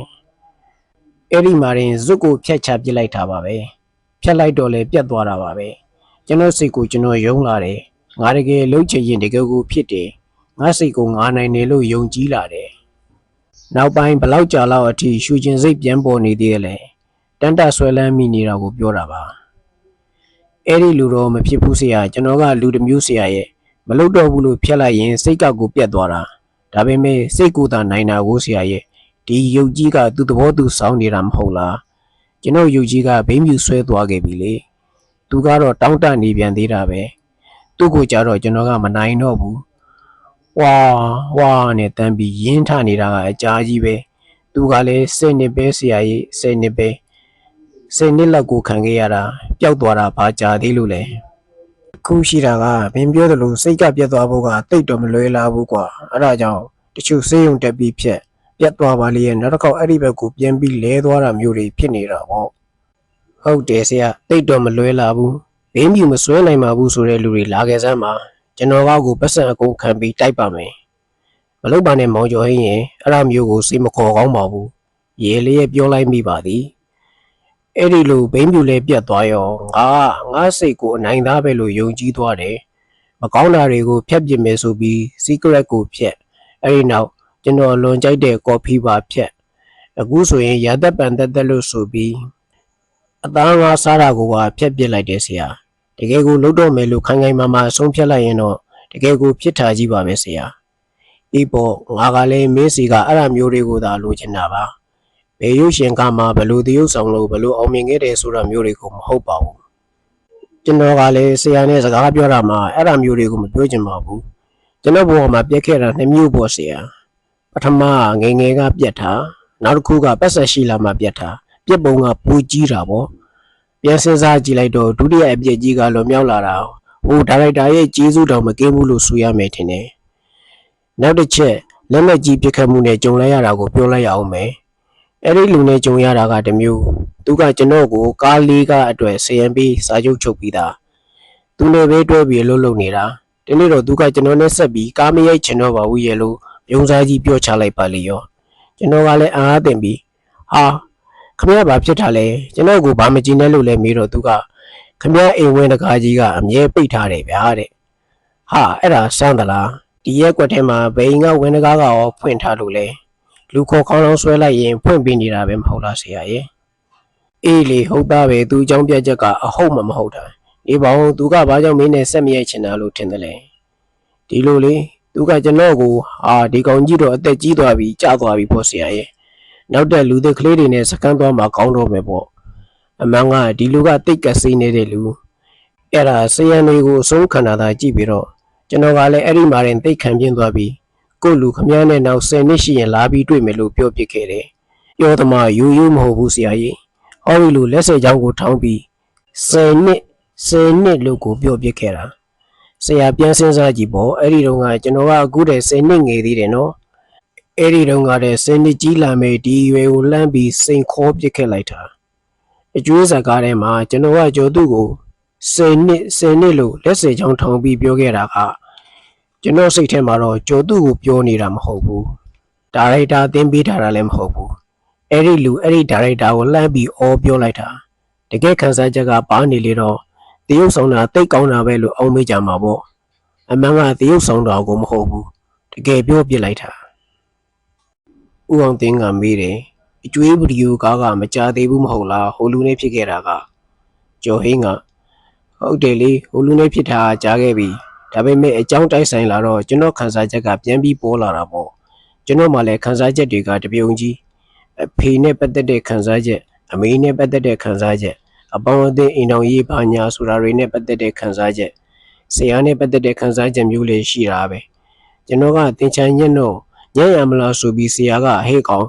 သင်မုန်းကိုခေါင်းဆောင်လိုက်စမ်းဆိုရင်ကျွန်တော်မှစောင့်ရတယ်ဒိုင်းနဲ့နောက်တော့အဲ့ဒီဆရာအချင်းဆိုရင်ကြောင်းမတက်တော့ဘူးကြောင်းပြေးတာပဲအဲ့ဒီလိုခန်းစားချက်တွေကနဲတာမှမဟုတ်ပဲဂုံပြောလိုက်မယ်ဆရာရဲ့950နီးဘက်တော်တွေကကြိုက်တဲ့ဇက်ကိုဆွဲထုတ်ပြီးတရုပ်ဆောင်ခိုင်းကျွန်တော်ခန်းစားချက်နဲ့တိုက်ဆိုင်နေတာအနည်းဆုံးတစ်ကွက်တော့ပါနေဦးမယ်ထင်တာပဲကျွန်တော်တို့အားလုံးရေလိုက်မိကြပါသည်ဟိုလူနယ်ကိုပြန်တွေ့သေးလားမမတာတာဖြစ်လာအောင်ပြန်ပြီးမတွေ့တော့ပါဘူးပထမတော့ကတော့ဒီလူတွေကိုငါဘယ်လိုကောင်းမဲဆိုတာပြလိုက်မယ်ဆိုတဲ့စိတ်မျိုးရှိခဲ့တာအမှန်ပါပဲနောက်တော့လေဘာလို့နေမှလဲဒီလူတွေကဘာမှမဟုတ်ပါလားဆိုတာမျိုးဖြစ်သွားတယ်ဦးအောင်သိန်းကမေးတယ်ပထမတော့ကတော့သူတို့ကိုတကယ်လူတွေပါလားလို့အောင်းမိတယ်ကိုကဒီလိုအဆင့်ကိုရောက်လာတော့ဘာမှမဟုတ်ပါလားလို့အောင်းမိသွားတယ်လို့ဆိုလိုတာလားကျော်ဟင်းကအဲ့ဒီအဆင့်နဲ့ပြောတာမဟုတ်ဘူးဆရာပထမတော့ကသူတို့ကိုလုတ်ပြလိုက်မယ်ဆိုတာမျိုးအမှန်ပဲအဲ့ဒီစိတ်နဲ့ကြူးစားတယ်ကြမ်းစားတယ်လုတ်တယ်ပေါ့နောက်တော့ကျွန်တော်မှတစ်ခုကိုလုံနေရင်နောက်တစ်ခုထပ်တွေ့လာတယ်လုံနေရင်စိတ်ကူးသည့်အတွေးသည့်အကြံသည့်တွေပေါ်လာတယ်အဲ့ဒီပေါ်လာတဲ့စိတ်ကူးသစ်တွေကိုအကောင့်ထဲပေါ်ဖို့ကြိုးစားရင်းနဲ့ပဲဟိုလူတွေကိုကိုစမ်းညံစားပြလိုက်မယ်ဆိုတဲ့အညှိုးကိစ္စကြီးကိုမျက်ခြေပြတ်သွားတဲ့သဘောမျိုးပေါ့ဦးအောင်သိန်းကမေးတယ်သူတို့တွေကိုဘာမှစဉ်းစားမနေတော့ပဲကိုလှုပ်เสียရှိတာကိုလှုပ်ချင်ကန်ကျင်တာကိုတန့်လှုပ်သွားမယ်ဆိုတဲ့သဘောမျိုးပေါ့ကျော်ဟင်းကအမှန်ပါပဲနောက်ပြီးသူတို့ကိုစိတ်ထဲကရည်မှန်းပြီးလှုပ်ပြနေတာမျိုးဖြစ်နေရင်လေကိုအမှုပညာပေါ်ကိုယူသားရလဲရောက်နေမှာပဲလို့အောက်မေ့မိလာပြန်တယ်။ဟိုလူတွေကိုလည်းဘာလို့ပြန်ပြီးချပြနေရမှာလဲ။ဒါတွေကဘလောက်မှအရေးကြီးတဲ့ကိစ္စမဟုတ်တော့ဘူး။အဲ့လိုဖြစ်သွားတယ်။ဒါဖြစ်ရင်ဘာကိုအရေးကြီးတယ်လို့အောက်မေ့လာသလဲ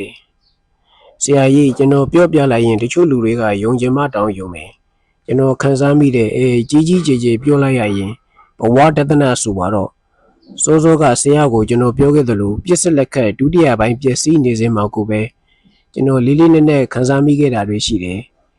ဒီအချိန်မှာပတ်ဆက်ကလည်းရှိနေပြီနော်ကျွန်တော်ကဘဲကားအတွက်ကျုပ်ကိုငွေဘလောက်ပေးလားပေးတယ်ငွေတွေကိုစပွဲပေါ်မှာပုံလို့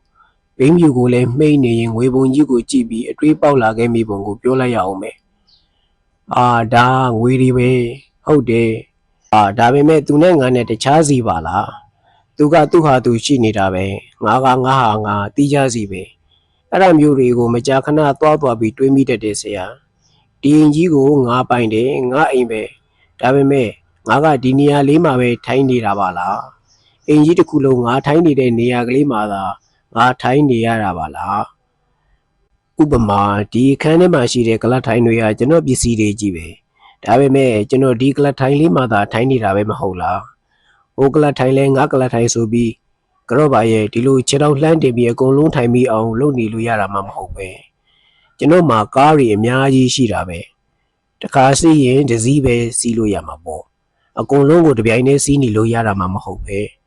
အဲ့ဒီအတွေးမျိုးတွေကမကြာခဏပေါ်လာတတ်တယ်ဆရာကျွန်တော်နဲ့ဘိန်းပြူရှူဘက်တောက်ဖက်တွေတချို့လဲသေးကုန်ပြီတချို့လဲဘဝပြတ်သွားကြတယ်ကျွန်တော်ကတော့ဘိန်းပြူချနေရင်ကိုပဲအတွေးတစ်မျိုးကခဏခဏပေါ်လာတတ်တယ်ဒီရတာဟာလဲခဏလေးပါပဲလားပြီးတော့လဲပျောက်သွားတာပါပဲလားဆိုတာမျိုးပေါ့ဆရာဖြစ်တယ်ပြတ်သွားတယ်ဆိုတာမျိုးပေါ့အဲ့ဒီမှာကလေးကတရားဘက်ကိုလိုက်ချင်တယ်လို့ဖြစ်လာခဲ့တယ်အေးဟုတ်ပြီလိမ့်မယ်ပြန်ပြီးမေးလိုက်ချင်တာလေးတစ်ခုရှိသေးတယ်ဘေးပါဆရာမင်းရဲ့ဘဝမှာတွေးသမျှကြုံသမျှအခက်အခဲတွေကိုအားလုံးကိုကြော်ဖြတ်ရမယ်ဆိုတဲ့မန်နဲ့ရုန်းကန်လှူရှားခဲ့တယ်မင်းကိုမင်းသားတစ်ယောက်အနေနဲ့အသက်ကြီးသွားပြီရုပ်ရှင်မင်းသားရဲ့အရွယ်လွန်သွားပြီဆိုတာမျိုးသူတို့ကပြောလိုက်တဲ့အချိန်ယူဆတာကိုတီးလိုက်ရတဲ့အချိန်မှာဘယ်လိုခံစားမိလိုက်တယ်လဲကျွန်တော်ခံစားမိလိုက်တာကအဲ့ဒါမဟုတ်ဘူးဆရာရဲ့ဒီလိုဆရာမင်းကိုနှစ်ပိုင်းခွဲပြီးဖြေရတော့မယ်ရုပ်ရှင်မင်းသားတစ်ယောက်အနေနဲ့အသက်ကြီးသွားပြီဆိုတာမျိုးကိုကျွန်တော်ဘာမှမခံစားလိုက်မိဘူးဘာကြောင့်လဲဆိုတော့ကျွန်တော်ကဘယ်တော့မှဇက်လိုက်မင်းသားအဖြစ်ကိုသဘောမထားခဲ့ဘူးအမှန်တိုင်းပြောရရင်မြန်မာရုပ်ရှင်မင်းသားတော်တော်များများတွေကိုကျွန်တော်မကြိုက်ဘူးမင်းသားနဲ့တူးနေလို့အပြင်ကလူနဲ့တူးစေခြင်းနဲ့ကျွန်တော်ကမင်းသားဆိုတဲ့စိတ်မျိုးမထားဘူးဇက်ကောင်ရဲ့ဇယိုက်ကိုပဲစိတ်ဝင်စားတယ်အဲ့ဒီဇယိုက်ကိုတရုပ်ပေါ်လာအောင်ပြီးပြင်းအောင်တရုပ်ဆောင်ပြလိုက်တယ်ရုပ်ရှင်ရိုက်ကွင်းတွေဘာတွေကိုသွားပြီးဆိုရင်လေကျွန်တော်ကဂိမ်းကြီးခန်းကြီးလုံနေတာမျိုးမနေခြင်းဘူးကျွန်တော်ဝေးရမယ့်ဝေအစားတွေကိုပစိုးတစ်ထည်ထဲမှာစုပြီးထုတ်သွားခြင်းသွားလိုက်တာဒါစင်ကာပူကအထူးမှာထားတဲ့တစ်တာပေါ်ဘာညာနဲ့တောင်နောက်ပြောင်ပြီးပြောမိခဲ့သေးတယ်ဒီတော့မင်းသားနေရာမှာလုံရမှဆိုတာမျိုးကိုမရှိခဲ့တာအဲ့ဒီလိုကြုံလိုက်ရတာကိုဘာမှမခံစားလိုက်ရဘူးကျွန်တော်ခံစားလိုက်ရတာကဒီလောက်တောင်ခင်ခင်မင်မင်နဲ့လက်တွဲပြီးလုပ်နေတဲ့လူတစ်ယောက်ကဒီစကားမျိုးပြောချလိုက်တော့ကိုနာကိုတောင်မယုံချင်လောက်အောင်ဖြစ်သွားတယ်ဟာဒီလောကမှာဘယ်သူမှယုံကြည်လို့မရပါကလားဒီလိုကိစ္စမျိုးဆိုတာအချိန်မရွေးပေါ်လာနိုင်ပါကလားဒါမျိုးအတွက်ကိုကအမြဲကိုအစင်းင်းဖြစ်နေရမှာပါကလားဆိုတဲ့ခံစားမှုမျိုးကြီးပေါ်လာတာပေါ့ဆရာဟုတ်ပေမပေါ့လေကဲဘေးရဲ့အတွေ့အကြုံတွေကိုမေးခဲ့တာလဲတော်လေးများသွားပါပြီအခုမင်းလုပ်ဖို့ကြိုးပမ်းနေတဲ့လုပ်ငန်းတွေအကြောင်းပြောစမ်းပါဦးဒါကတော့ကျွန်တော်နေပယ်မှာဆရာစိတ်ဝင်စားတဲ့အပိုင်းပေါ့လေဒီလိုဆရာမဂ္ဂဇင်းတွေစာဆောင်တွေကကျွန်တော်သရုပ်ဆောင်မှုကျွန်တော်အမှုပညာကိုချီးကျူးကြတယ်ပေါ့ဆရာဒီလူကြီးဟာဖြင့်နံပါတ်1ပဲသူ့ကိုကြော်နိုင်ဖို့မမြင်တော့ဘူးဘယ်လောက်ထိအောင်တော်တယ်ဘာညာပေါ့ဆရာဘာတွေကိုဘလို့တွေးပြီးဘာတွေရေးနေကြတယ်ဆိုတာကျွန်တော်နားမလည်နိုင်တော့ဘူးကြာတော့အဲ့ဒီလိုရေးနေတာတွေကိုကျွန်တော်စိတ်ထဲမှာလူငယ်တွေဘက်ကနေပြီးခံပြင်းတယ်လို့ဖြစ်လာတယ်ကိုကလည်းတခါတော့ကလူငယ်တွေကိုဆရာရဲ့လူငယ်တယောက်အနေနဲ့လှမ်းပြီးစဉ်းစားကြည့်လိုက်တော့ဒီကျော်ဟင်းဆိုတဲ့ငနေကြီးကဘာမို့လို့လဲဘာကြောင့်သူ့ကိုမကြော်နိုင်ရမှာလဲသူကဒီလိုကောင်းရင်ကိုကဟိုလိုကောင်းအောင်ဘာကြောင့်မလုပ်နိုင်ရမှာလဲလူငယ်ပဲဆရာရဲ့အစွမ်းကုန်တက်တိနဲ့မန်နဲ့ချရမှာပေါ့ကျော်ဟင်းဆိုတာကြီးတဲ့ပိုးပြီးတော်လာအောင်ကြိုးစားလို့ကဲကိုကျော်ဟင်းကြီးကျုပ်တို့ကခမရတဲ့သားသွားပြီခမရအသက်လဲကြီးပြီဘိုးဘွားရိတ်တာကိုသွားတော့မသွားခြင်းတည်းရင်ကျုပ်တို့နဲ့လက်တွဲပြီးဆက်လိုက်နိုင်အောင်ကြိုးစားအဲ့ဒီလူကိုပြောနိုင်တဲ့အခြေအနေရောက်အောင်မာနနဲ့တတ္တိနဲ့ကြိုးစားရမှာပေါ့ဆရာရဲ့အဲ့ဒီလူတွေ့ရင်မချင်မရဲရှိလာတာနဲ့တရုပ်ဆောင်တင်တဲ့ဆိုတာကိုကျွန်တော်ခေါ်လိုက်တာပဲရှောက်လာတာတွေကိုကြည့်လိုက်တော့ဘဝမှာလမ်းပြောင်းနေတဲ့သူတွေခိုကိုရမမြင်ထွက်ပေါက်မတွေ့ဖြစ်နေတဲ့သူတွေကပိုးပြီးများနေတာကိုတွေ့ရတယ်ရှောက်တဲ့လူတော်တော်များသလားများတယ်ဆရာထောင်ကျော်လောက်ရှိတယ်အမျိုးသားအမျိုးသမီးအားလုံးပေါင်းရင်2500ကျော်တယ်ကလေးတွေလည်းပါတယ်လေဦးအောင်တင်ကရေမိုးလေးရဲ့ဟာများလာကြီးလားအကုန်လုံးကိုသာခေါ်လိုက်ပဲဆိုရင်မင်းဥစ္စာက high school ကျောင်းကြီးတစ်ခုလောက်ဖြစ်နေပါလားကျွန်တော်ကလည်းသူတို့ခမရအာကိုတကြီးရှောက်ကြတာပါလားဆိုပြီးအကုန်လုံးကိုတင်းကြုံပြီးခေါ်ပြစ်လိုက်ချင်တာဒါပေမဲ့မတတ်နိုင်ဘူးပေါ့ဆရာရွေးတော့ရွေးရမှာပေါ့ အဲ့ဒီမှာမင်းကတရုတ်ဆောင်ပညာသင်တန်းကိုပို့ချပေးမှာပေါ့ဟုတ်တယ်ဆရာဒါပေမဲ့တရုတ်ဆောင်ပညာကလေးကိုတက်နေုံနဲ့ပြည့်စုံတာမှမဟုတ်ဖဲဘူးဆရာရဲ့ဒီတော့ဘဟုတုတအတွေးရခေါ်ရှိရမယ်စာပေဖက်ရှုမှုအလေးအထုံလေးပြုထောင်ရမယ်ဒါတွေကိုတော့ဖြင့်သက်ဆိုင်ရာတက်ကြွတဲ့ပညာရှင်တွေကိုပင့်ဖိတ်ပြီးပို့ချဟောပြောပေးဖို့စီစဉ်ရမှာပေါ့ဆရာကျွန်တော်ကဒီနေ့ကိုတနာရီပဲတင်မယ်ဘယ်စကားကိုပြောရမယ်တေချာကြက်မှတ်ပြီးထားစီကန်းကိုတော့အသေးချာကိုလိုက်နာရမယ်ဘလောက်ပဲချမ်းသာဘလောက်ပဲပညာတတ်ဘသူသားသမီးပဲဖြစ်ဖြစ်စီကန်းမလိုက်နာနိုင်ရင်ထွက်ဒါပဲထုတ်ပြရမှာပဲဘာကြောင့်လဲဆိုတော့ကျွန်တော်တင်တန်းကဆင်းသွားတဲ့လူတယောက်ကစီးမဲ့ကမ်းမဲ့ဗျံပရာဖြစ်နေရင်ကျွန်တော်တီးရောပေါ့စိတ်သက်စီကမ်းမဲ့လူပရိသတ်ကိုစော်ကားတဲ့လူမထီမဲ့မြင်လှုပ်တက်တဲ့လူ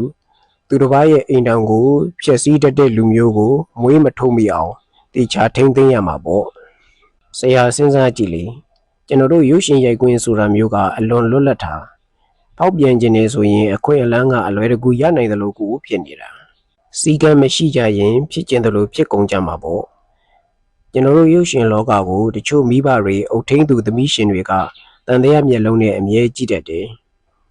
ဒီလောကကိုရောက်သွားရင်ပျက်စီးသွားမလားပေါ့အဲ့ဒါကြီးကိုကျွန်တော်ကမခံချင်ဘူးဒါပေမဲ့ကိုလူတွေဘက်ကလည်းဟုတ်ရဲ့လားလို့မေးရင်ကျွန်တော်မဖြေနိုင်ဘူးဘာပဲဖြစ်ဖြစ်ပေါ်ဆရာရင်ကျွန်တော်တက်နိုင်သမျှကောင်းလို့ရလေးတွေကိုလှုပ်သွားခြင်းတယ်ဘာတစ်ခုမှမလုပ်ဘဲထွက်သွားရင်ကျွန်တော်ဟာကိုယ့်အတွက်သာလျှင်ကြည့်ပြီးကိုကျက်စားအသက်မွေးရာအမှုပညာလောကအတွက်ဘာမှလုပ်မပေးခဲ့သူဖြစ်သွားမှာပေါ့တာဝန်မကျေသူဖြစ်သွားမှာပေါ့ကျွန်တော်အိမ်တောင်30ကြာခဲ့တယ်ပထမနှစ်ဆက်မှာဆိုရင်ကျွန်တော်ဟာအိမ်တောင်တာဝန်မိဘတာဝန်လူမှုရေးတာဝန်ဘာတစ်ခုမှကိုမကြေပွန်ခဲ့ဘူးအောက်ခြေကနေပြီးအထက်ကိုတက်ဖို့ပဲစိတ်ထဲမှာရှိနေခဲ့တယ်အဲ့ဒါကိုပဲအာယုံစိုက်မိနေတယ်ဦးအောင်တင်ကဟုတ်မှာပေါ့ကိုကအထက်ကိုတက်ဖို့ကြည့်နေတော့အိမ်တော်တာဝန်ဆိုတာတွေဘာတွေကိုမေ့နေတာပေါ့မေ့နေတဲ့လူတောင်ပြောလို့မရဘူးဆရာရဲ့ခေါင်းထဲမှာရှိကိုမရှိတာအဲ့ဒီလောက်ကိုတာဝန်မဲခဲ့တယ်အခုကျွန်တော်အဲ့ဒီလိုမဖြစ်ချင်ဘူးတာဝန်ကြီးခြင်းနဲ့ကိုပတ်ဝန်းကျင်ကိုလောကအတွက်တက်နိုင်သမျှတာဝန်ယူနိုင်တဲ့သူဖြစ်ချင်တယ်အခုကျွန်တော်ဖွင့်မဲ့တင်တန်းမှာလဲကြော်ဟိလိုလူမျိုးထပ်ပြီးထွက်လာအောင်လုပ်မှာပဲကြော်ဟိလိုလူမျိုးဆိုတဲ့စကားကိုကျွန်တော်ပြောဝင်သွားပြီပြောရဲသွားပြီဘာကြောင့်လဲဆိုတော့ကျွန်တော်ကဒီမြေကြီးပေါ်မှာတစ္ဆာရှိတတ်လာပြီဒီမြေကြီးကိုကျေးဇူးဆက်ရကောင်းမှန်းသိတတ်လာပြီကျေးဇူးဆက်ရမယ်ဆိုတဲ့အသည့်ကိုခိုင်ခိုင်မာမာကြီးရလာခဲ့ပြီနောက်ပြီးကျွန်တော်မှာမာခံပရိသတ်ရလာပြီကြော်ဟိလှုပ်လိုက်တဲ့ကားတကားကိုကြည့်လိုက်ရင်တခုခုတော့ရလိုက်တာကြည့်ပဲလို့ပရိသတ်ကစိတ်ချလာပြီဒီတင်ထဲမှာတောင်မှတချို့အုတ်ထိပ်သူမိဘတွေကကြော်ဟိဆိုရင်ဖြင့်စိတ်ချတယ်တွတ်တက်ကြလို့ပြောတာမျိုးတွေရှိလာပြီဒီတော့ကျွန်တော်ကလည်းသူတို့တွေစိတ်ချတဲ့အတိုင်းဖြစ်အောင်စီကန်းရှိတဲ့တာဝန်သိတဲ့မှန်ကန်တဲ့စိတ်ကိုတွင်းပေးလိုက်ခြင်းနဲ့အားလုံးကိုယ်စိတ်ကြိုက်ဖြစ်မလာရင်တောင်မှ10ယောက်တစ်ယောက်ဖြစ်ရင်အမျက်ပေးဖို့ဆရာမင်းတင်တန်းမှာတရုတ်ဆောင်ပညာကိုသင်ပေးရုံသာမကပဲဘဝမှာဘလို့အသက်ရှင်သင့်တယ်လဲဆိုတာမျိုးကိုထိအောင်သင်ပေးခြင်းနဲ့ဆိုပါတော့ဟုတ်တယ်ဆရာအဲ့ဒါကိုကြိုးစားမှာပဲငါကဟောပြောပွဲတွေမှာပြောဘူးတယ်ကလေးတယောက်ကမေးတာနဲ့ပတ်သက်ပြီးပြောတာပါလူရဝင်ခြင်းဆိုတာဟာလောကအတွက်သုံးကျနေခြင်းပဲအသုံးမကျတဲ့လူမဖြစ်စေနဲ့လို့ပြောခဲ့တယ်ဒီတော့မင်းပြောချင်တာကလောကအတွက်အကျိုးပြုသူအသုံးကျသူတွေဖြစ်လာဖို့ဆိုတဲ့အဓိပ္ပာယ်ကိုရောက်သလားဟာရောက်တာပေါ့ဆရာရဲ့အဲ့ဒါပဲပေါ့ကျွန်တော်ကအဲ့ဒီသဘောကို9တန်းလောက်မှတော့ငါမမေ့နိုင်လောက်အောင်ကြုံခဲ့ဘူးတာဆရာကြီးကျွန်တော်တို့စမ်းချောင်းထဲမှာလူတစ်ယောက်ကဇွဲကြိုးချပြီးသေးပါလေရောလောင်းကြီးကအိတ်ခမ်းတက်ကထုတ်တန်းကြီးမှာတန်းလန်းကြီးဒီအတိုင်းဘယ်သူမှလည်းတက်ပြီးမဖြုတ်ဝင်းကြဘူးကြာတော့ရှာကြီးကလည်းရှေးရှည်ထွက်လာတာမြင်မကောင်းတော့ဘူးနောက်ကြတော့မှတင်ငိုင်းကုန်းကလူတစ်ယောက်ကအပေါ်တက်ပြီးကွက်ဆိုကျိုးကိုဓာတ်နဲ့ခုတ်ချလိုက်တာကိစ္စပြီးသွားတာပဲအဲ့ဒီလူကလည်းယောဂတဲ့ပဲလက်ချောင်းတောင်မရှိဘူးသူကငွေ900ယူသွားတယ်အဲ့ဒီခက်ကငွေ900တော့ဆရာနဲတာမဟုတ်ဘူးကျွန်တော်စိတ်ထဲဟာတဲဟုတ်ပါလားပေါ့စဉ်းစားကြည့်လေဆရာတမန်အပြင်ဒီလိုလူမျိုးကဘာမှသုံးမရတဲ့လူပေါ့ဒါပေမဲ့သူရောက်လာပြီလို့သာ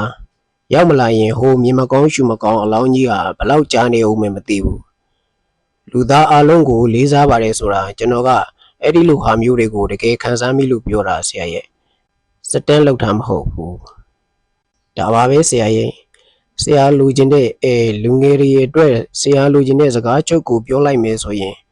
မခံချင်တဲ့စိတ်ဖြစ်အောင်လုပ်မယ်ဆိုတဲ့စိတ်နဲ့ကြိုးစားခဲ့တာပါပဲဒါပေမဲ့ဆရာရဲ့ဖြစ်အောင်လုပ်မယ်ဆိုတဲ့စိတ်နဲ့ဖြစ်အောင်လုပ်ပြီးမှပြန်ကြည့်လိုက်ပြန်တော့လေ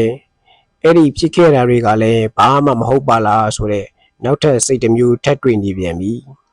ဒုက္ခပဲစိတ်တွေကိုညစ်နေတာပါပဲဆရာရဲ့အေးပေါ်လေကွာဘဝဆိုတာဒီလိုပါပဲအန်နဝါနဲ့အဖိုးကိုဝိထုတဲကလို့ပေါ့ပြီးတော့လဲဘာမှမဟုတ်ပြန်ဘူးပေါ့ဒါပေမဲ့အဲ့ဒါကနောက်ဆုံးမှဖြစ်ရမှာကိုကွာဘာမှမလုပ်ဖ ೇನೆ ဘာမှမဟုတ်ပါလားလို့ဖြစ်နေလို့ကောင်းတာမှမဟုတ်ပဲအေးကွာဘာပဲဖြစ်ဖြစ်မင်းကိုကျေးဇူးတင်ပါတယ်မင်းတင်တန်းကိုလည်းမင်းရည်ရွယ်ချက်အတိုင်းပေါင်းမြောက်အောင်မြင်ပါစေလို့ဆုတောင်းလိုက်ပါတယ်ပြီးတဲ့ဆုနေပြည့်ပါစေလို့ကျွန်တော်မပြောတော့ဘူးဆရာပြောခဲ့တယ်လေဆုဆိုတာတောင်းလို့ပေးလို့ရတာမျိုးမဟုတ်ဘူးဆုကိုပန်းပြီးကိုယ်တိုင်လုံမှရတာဆိုအေးလေကွာဒါတော့ဒါပေါ့ဒါပေမဲ့ငါမြတ်တာငါစေတနာကိုတတ်နိုင်သမျှထုတ်ဖော်လိုက်ရတာကိုကွာဟုတ်ပါတယ်ဆရာနားလဲပါတယ်ကျွန်တော်လည်းဖြစ်အောင်အစွမ်းကုန်ကြိုးစားပါမယ်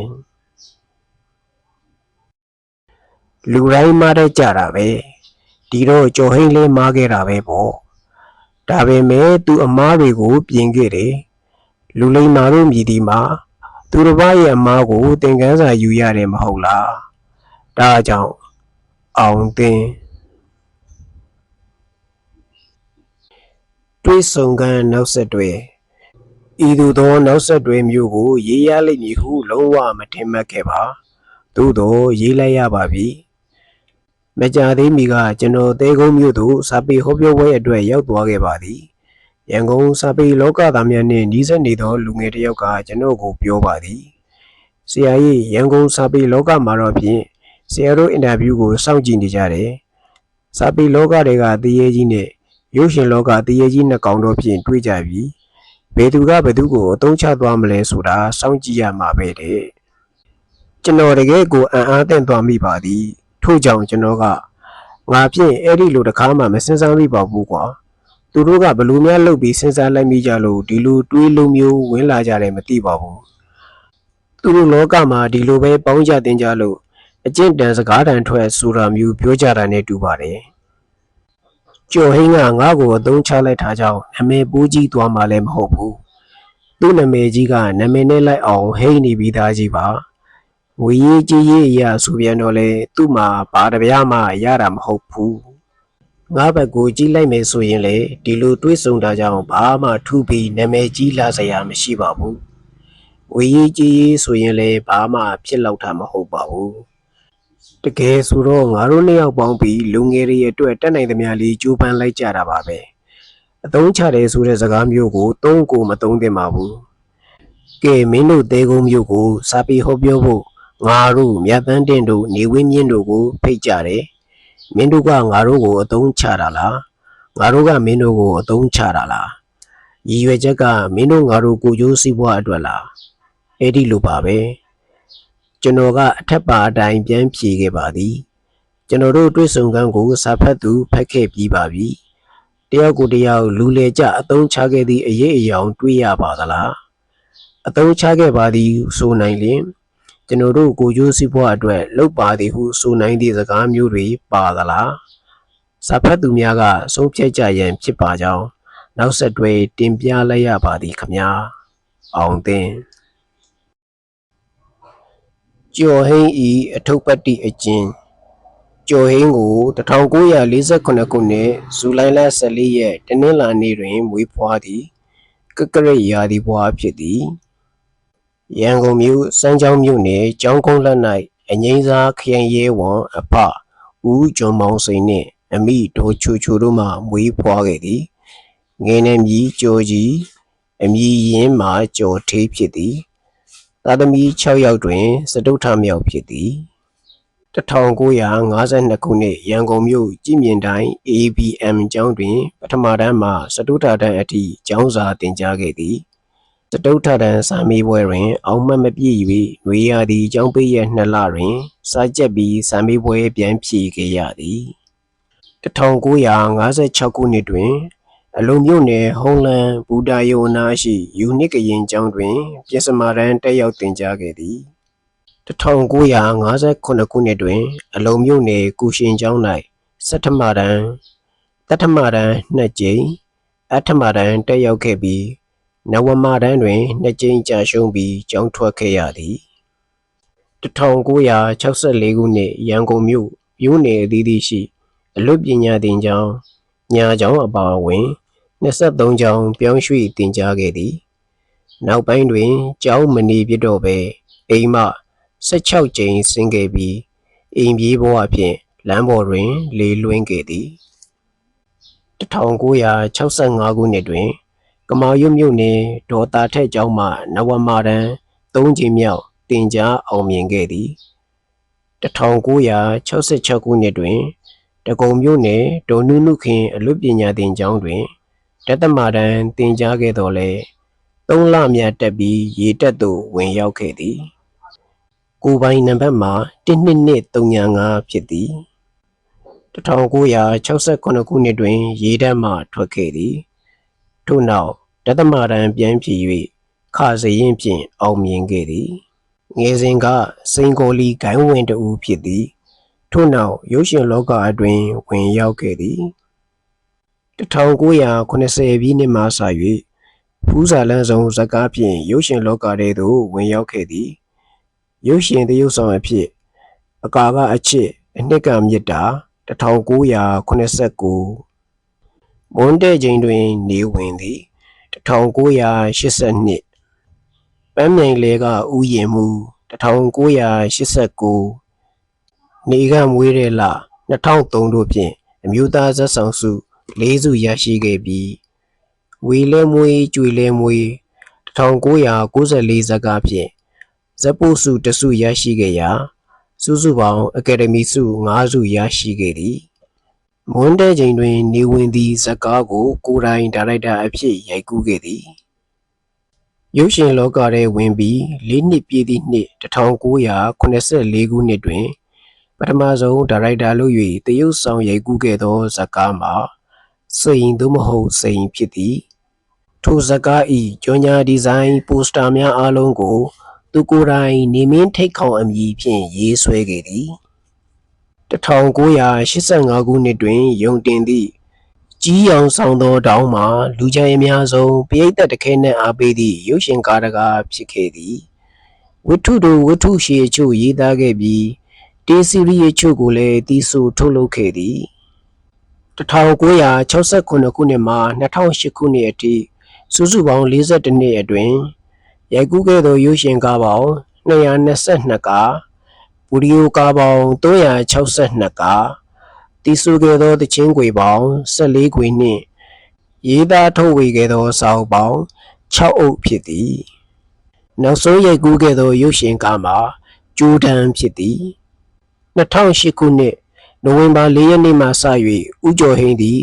ရုပ်ရှင်လောကမှအနားယူကာရဟန်းဝတ်ခဲ့လေသည်ပွဲတော်မှာဦးကိဋ္ဌိတာရဖြစ်သည်ဦးကျော်ဟိန်းရဟန်းမဝတ်ခင်ကလည်း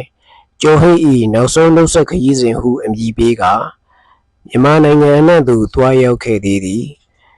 ဘုန်းကြီးဝတ်အနေဖြင့်စာပေများရေးသားသောအခါကလောင်နမည်မှာဦးကိဋ္ဌိတာရခေတ္တ31ပုံဖြစ်သည်2020ခုနှစ်ဇူလိုင်လ17ရက်မြန်မာစံတော်ချိန်မနက်9:29မိနစ်တွင်ဩစတြေးလျနိုင်ငံကင်ဘာရာမြို့၌ရဟန်းဘဝဖြင့်ခန္ဓာဝင်ချခဲ့သည်ခန္ဓာဝင်ချစဉ်တက်တော်83နှစ်ဝါတော်73နှစ်ရှိပြီဖြစ်သည်ဆေယမမော်မော်တဲ့အမစာတခုသောနေခင်ကျမအပြင်မှပြန်လာသောအခါတင်ရှိတွင်အလွန်ခန့်ညားသောမာစီရီကားနက်ပြရောင်တစ်စီးရပ်ထားသည်ကိုတွေ့ရသည်ထိုခေတ်ကမာစီရီစီးသည့်လူဒန်းစားမှာအနှဲငယ်သာရှိလေရာဘယ်သူပါလိမ့်စဉ်းစားရင်းဧကန်ထဲရောက်ခါမှမင်းသားကျော်ဟိန်းဖြစ်နေမှန်းသိရပါသည်သူဇကာအများစုသည်တဘာဝဘက်ကိုຫນွေလျာ သူသည်ရုပ်ရှင်ထဲမှာမိတ်ကပ်လိမ့်မလိမ့်မသိအပြင်မှာလည်းရုပ်ရှင်ထဲကအတိုင်းဖြစ်သည်ကျမသည်အနှဲငယ်အံ့ဩမိပြီးသူ့ကိုပြုံးပြနှုတ်ဆက်လိုက်တော့သူကခေါင်းတစ်ချက်သာဆက်ပြသည်သူ့မျက်နှာဟန်ပန်မှာအင်မတန်မှန်ကြီးသူတို့မျက်နှာဟန်သည်ကျမသည်အဖေနှင့်တချို့ပုဂ္ဂိုလ်များစကားပြောလေမလမကန်းကဆက်စုတတ်သောအကျင့်ရှိပါလျက်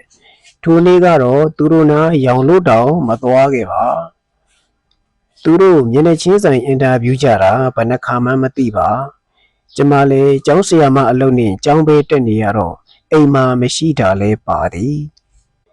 တရက်တော့အဖေတို့ကိုကျော်ဟင်းကသူ့အိမ်မှာထမင်းစားဖိတ်ထားတယ်သမီးနဲ့မူမူအောင်မြိုင်တဲ့မိန်းမကိုခေါ်သွားမယ်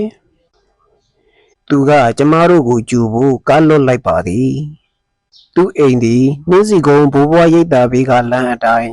ကုန်းတက်တစ်ခုကိုပြေးပြေးလေးတက်သွားရသည်ခြံထဲရောက်၍အိမ်ထဲမဝင်ခင်ဘေးဘီလိုက်ကြည့်ရာအိမ်ရှိတဲတဲ့တွင်တိတ်ပြီးမနှက်လာသောကြောက်ကြီးတစ်ခုရှိသည်ဘိုးအခါရေပြည့်ပြီးရေကန်ကြီးသဘောဖြစ်သွားပါလိမ့်မည်ကျမတို့သွားချိန်တွင်ကန်ထဲရေမရှိပါရှင်ဥပဂုဒ္ဒနန်းဆောင်လား